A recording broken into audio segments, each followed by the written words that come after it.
Değerli hastalar, bugün hastaların sıklıkla bize geldikleri, yıllardır öksürüyoruz, bu öksürüğümüz bir türlü geçmiyor dedikleri alerjik öksürükten bahsedeceğim. Öksürük eğer hiçbir başka nedene bağlanamadıysa, akciğer filmi normalse ve 4 haftada çocuklarda, 8 haftada büyüklerde geçiyorsa öksürük süresi, burada bizim varyant astım veya alerjik öksürüğü düşünmemiz gerekiyor. Alerjik öksürük nedir? Alerjik öksürük şu: hasta alerjenlerle temas ettiğinde öksürerek, hapşırarak, tıksırarak cevap verir. Bu toplumumuzda son derece yaygın. Şimdi öksürük aslında vücudun bir korunma mekanizması. Akciğerlerimizin 3 tane mekanik korunma mekanizması var. Bunlardan bir tanesi öksürük. Hava yoluyla aldığımız alerjeni olsun, virüsü olsun, bakteri olsun, mikrobu olsun, vücut zararlarını olsun öksürerek dışarı atmak ister.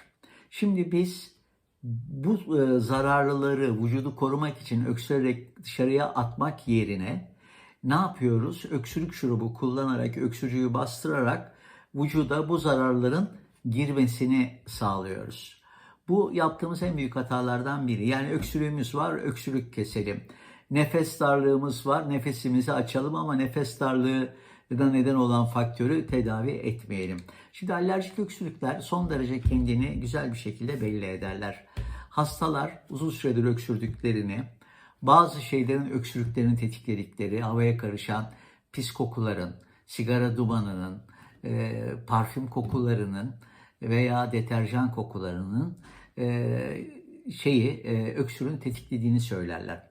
Hatta bilhassa ev hanımları evde iş yaparken, yatak kaldırırken, gardırop temizlerken, gardırop yerleştirirken şikayetlerin arttığını, bu arada da gözlerinden yaş geldiğini, burunlarının aktığını ve kriz tarzında öksürdüğünü söylerler.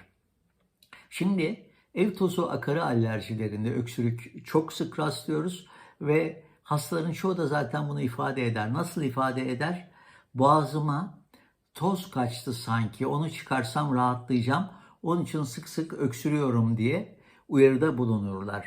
Bu kulak burun boğaza gittiklerinde genellikle geniz akıntısı tanısı alır. Halbuki geniz akıntılarının %90'ı solunum alerjilerine bağlıdır. Şimdi biz burada ne yapmamız lazım? Yapacağımız şey şu: bu öksürük zaman içinde bazen bu şekilde kalıyor. Yani 2-3 yıl, bazen 10 yıl, bazen 20 yıl hasta belirli dönemlerde öksürüyor. Daha sonra rahat dönemleri de oluyor. Bu rahat dönemleri hastalığın özelliğinden, yani alerjine daha az maruz kaldığı veya hava yollarında taşıyıcılara daha az maruz kaldığı dönemlerde geçer. Benim her zaman bir lafım vardır: astım İstanbul'un havasına benzer. Bazen günlük güneşliktir, bazen buzlu, karlı, çamurludur. O nedenle astım değişik böyle varyasyonlar gösterir. Şimdi bazı hastalarda da bu öksürük birkaç yıl içinde neye dönüşüyor? Bildiğimiz klasik astım bronşiyaleye dönüşüyor. Hırıltılı solunumlar, nefes darlık krizleri falan başlıyor. Şimdi burada ne yapmak lazım? Eğer bu öksürük tekrarla tekrar gidiyorsa ve hastanın eğer yaşamını kötü etkiliyorsa, derslerini etkiliyorsa, iş hayatını etkiliyorsa, sosyal hayatını etkiliyorsa, ben ne bileyim bir toplantıya gittiğinde öksürmekten duramıyorsa veya tiyatroya, sinemaya gittiğinde öksürdüğü için herkes ona bakıyorsa veya konsere gittiğinde, bu sosyal açıdan da büyük bir problem. Burada yapılacak iş basit. Doğru düzgün bu işle uğraşan, solunum alerjileriyle uğraşan bir hekime gidecek. Bunun alerjik olup olmadığı tespit edilecek.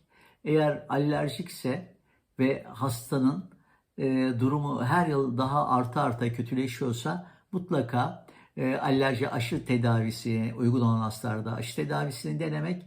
Eğer aşı tedavisine uygun olmayan hastaya da uygun ilaç tedavisini alarak rahatlatmak gerekli. Şimdi bu öksürük çok özelliği olan bir öksürük. Yani bazen hasta öksürür böyle bir damla balgam çıkartır. O balgamın özelliği çok yapışkan, şeffaf, pırıl pırıl falandır. Bunu çok güzel tarif eder. Bu işte alerjik balgamdır. Yani sizi zaten bu hastalığı yapan, öksürmeyi yapan alerjinin bir belirtisidir. Şikayetiniz alerjik öksürüktür. Devam ederse zaman içinde astım bronşiyaliye çevirecektir. Alerjik astım bronşiyaliye çevirecektir. Eğer tedavi edilmezse bazen geçebilir. Yani uygun şartlarda lokalizasyon değiştirirsiniz, ev değiştirirsiniz, geçebilir. Ama artıyorsa ve hızlı bir şekilde artıyorsa istikbalde astım görünüyor demektir ve mümkün olduğu kadar kısa sürede doğru düzgün tedaviyi yapmanızı tavsiye ediyorum. Hepinize astımsız, öksürüksüz, nefes darlıksız günler diliyorum.